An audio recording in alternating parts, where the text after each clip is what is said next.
Ma'am, मेरा पहला प्रश्न आपसे ये है कि पूरे विश्व भर में आज दशहरा मनाया जा रहा है, लेकिन क्या कारण है कि यहाँ पर आज अशोक विजयदशमी मनाई जा रही है?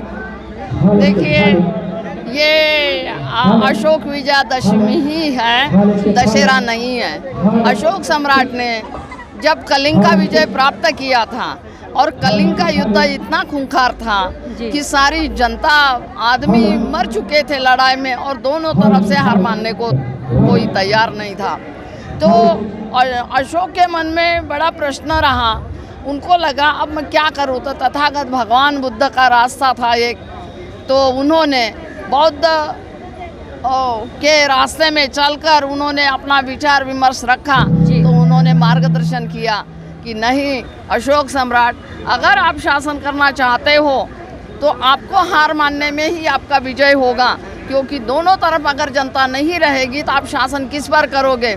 उस टाइम अशोक सम्राट ने हार मानी और कलिंग की रानी जो है वो उनके सिया पद्मावती अशोक सम्राट के सिंहासन के पास में गई। अशोक सम्राट, मैं आपसे युद्ध करना चाहता हूँ, पर वो महिलाओं का सम्मान करते थे, तो एक स्त्री पर हाथ न उठाऊंगा, ये भावना मन में रख कर उन्होंने सर झुका दिया। तो इसी प्रकार आज जो विजय है ये अशोक सम्राट ने 10 दिन उत्सव हुआ था और 10वें दिन ये बुद्ध की शरण ली उन्होंने और हिंसा का रास्ता अपनाकर अहिंसा की शपथ ली और उन्होंने 84,000 स्तूप बनवाए और बुद्ध का संदेश फैलाने के लिए उन्होंने अपनी पुत्री संघमित्रा और पुत्र महेंद्र को श्रीलंका तक भेजा और बोधि वृक्ष की टहनी तक यहाँ से वहाँ भेजी, जहाँ तथागत भगवान बुद्ध को, सिद्धार्थ को ज्ञान प्राप्ति होकर बुद्धत्व प्राप्त हुआ। अब उसी पेड़ की जो बोधि वृक्ष की शाखा श्रीलंका में लेकर गई। आज जो है इन लोगों ने इस इतिहास को छुपा कर रखा है। यहाँ की व्यवस्था ने, मनुवादी व्यवस्था ने, ब्राह्मणीवादी व्यवस्था ने, तो मनु की व्यवस्था पर चलने वालों ने ये दशहरा तैयार किया राम और रावण का। यहाँ कहीं पे भी अस्तित्व में भी वो नहीं दिखता। पीछे समुद्र सेतु के बारे में उन्होंने पटिशन दायर की थी हिंदू सभा ने, तो सुप्रीम कोर्ट ने न्याय दिया कि रामचरितमानस और रामायण ऐतिहासिक सत्य नहीं है और ऐसे टीले समुद्र में बहुत सारे बने हैं, तो ये साहित्य में अहम स्थान रखते हैं। जब ये है कि अशोक सम्राट का विजय और बुद्ध का शांति का रास्ता ये लोगों को गले नहीं उतरा और इनकी जो बलि देने वालों की रोटियां बंद हुई और इसीलिए उन्होंने अलग रूप लेकर ये दशहरा चालू किया और वहाँ पे फिर बलि देने की परंपराएं चालू हुई। उस टाइम वहाँ पे गौ की गाय की बलि देते थे, भैंसों की बलि आज भी दी जाती हैं, तो ये बलि की परंपराएं चली गई। ये मुख्य जो है विजयादशमी ये अशोक राजा के विजय से ही प्राप्त हुई है।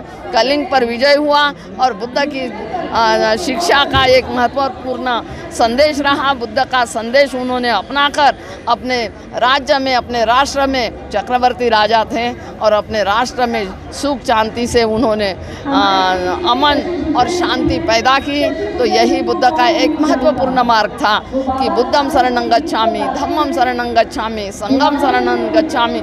मैं बुद्ध की शरण जाता हूँ, मैं धम्म की शरण जाता हूँ, मैं संघ की शरण जाता हूँ। और अनेक लोग उनके रास्ते में गए और इन्होंने यहाँ तक कि उन्होंने जो 84,000 स्तूप आज भी सांची में और अन्य जगह भी है, ऐतिहासिक है, पर सांची का इतिहास नहीं बता देते कि ये है।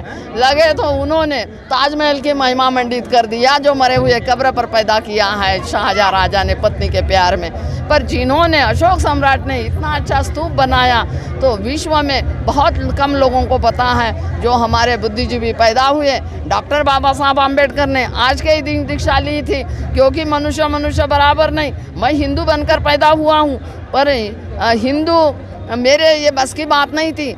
हिंदू संस्कृति में पैदा हुआ ये मेरी बस की बात नहीं, पर हिंदू बनकर मरूंगा नहीं। तो डॉक्टर बाबा साहब आम्बेडकर ने आज के दिन विजयादशमी के दिन नागपुर में 1956 को दीक्षा ली और आज नागपुर में मेरा जाना था, पर ये यहाँ के बुद्धिस्ट सोसाइटी ऑफ इंडिया के और यहाँ के दिल्ली के आग्रह पर और इनके कारण मैं नहीं जा पाई कि आपको यही रहना है, आप दिल्ली में काम करते हैं।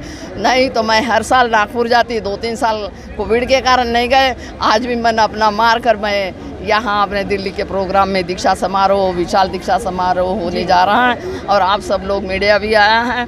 तो ये कौन सा है एसएमएस न्यूज़ का भी धन्यवाद देती हूँ। और आप लोग जो अशोक सम्राट ने विजयादशमी जो विजय हुआ, यही एक सत्य है, बाकी दशहरा सत्य नहीं है, यही है। तो यही है, इसी के साथ मैं आज अशोक विजयादशमी के उपलक्ष्य में आप सब देशवासियों के लिए, आप सभी के लिए मेरी मंगल कामना कि जो डॉक्टर बाबा साहब आम्बेडकर ने सन 1956 को दीक्षा लेकर हमारे जैसे को एक प्रेरणा मिली बाबा साहब के कारण, नहीं तो धम्मा हमारे से बहुत दूर गया था। और बाबा साहब नहीं होते तो मैं भिक्षुनी नहीं होती। हम बाबा साहब के आज भी ऋणी हैं और चुका नहीं पाते। इसीलिए बाबा साहब ने कहा कि मैं थोड़ा भी समय रहेगा भारत मुद्दा मैं करूँगा। तो ये आप लोगों की सबकी जिम्मेवारी है कि बाबा साहब का सपना साकार करें और भारत को बुद्धमय बनाए।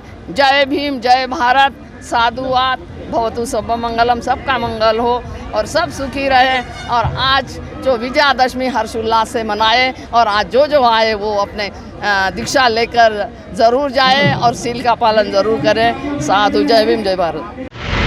अगर आपने अभी तक हमारा चैनल सब्सक्राइब नहीं किया है तो सब्सक्राइब करें और घंटी का बटन बिल्कुल भी दबाना ना भूलें ताकि सभी लेटेस्ट खबरें पहुंच सकें आप पे सबसे पहले।